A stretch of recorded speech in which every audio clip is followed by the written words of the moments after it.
मला BJPचं आणि शिवसेनेचं ज्यावेळेला फारकत झाली मला वाईट वाटलं की एकदम एक स्ट्रॉंग फोर्स होता ना की आपला पण.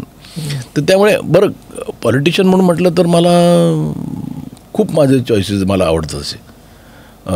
राज ठाकरे कारण तो परखड बोलतो, जे परत तो इथे बोलतो. तो एकच माणूस आहे जो स्पष्ट बोलणार आणि पॉलिटिक्समध्ये आहे अजूनही. आणि मला गडकरी साहेब खूप आवडतात. अच्छा.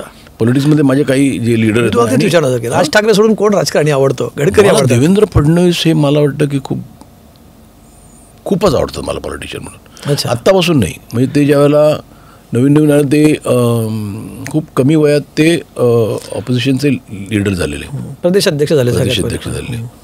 पण जो त्यांचा स्टडी आहे ना सगळ्या विषयांवर तो भारी आहे. अच्छा. पेपर घेत नाहीत ते, म्हणजे he must be spending a lot of time reading. म्हणजे त्यांना माहिती आहे. म्हणजे मी ज्यावेळेला त्यांचा पॉडकास्ट घेतला ना तो कुठला एक म्हणजे त्यांनी मला कधी सांगितलं नाही काय प्रश्न मला दाखव म्हणून.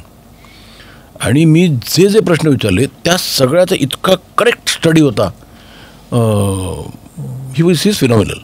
आणि ते मला तेव्हापासून आवडतं जे प्रोटेस्ट. आणि ते ही वॉज खूप वोकल होते ते त्यावेळेलाही. ते खूप आवडतात ॲज अ पॉलिटिशियन म्हणून. Is a fantastic politician. आणि कोण आहेत पॉलिटिशियन? अजितदादा मला आवडतात कारण ते नो नॉनसेन्स आहेत. मी ज्यावेळेला पिंपरी चिंचवड बघतो ना मला अजितदादांबद्दल थोडंसं हे वाटतं काय त्यांनी जे म्हणजे केलं आहे. पण सगळे चांगले आहेत पॉलिटिशियन. बरं, आता हे जे ह्या पॉडकास्टमध्ये तुमच्या ते एकत्रीकरणाची आणि आशिष शेलार आत्ता कारण म्हणजे he is approachable. Politician approachable असावं.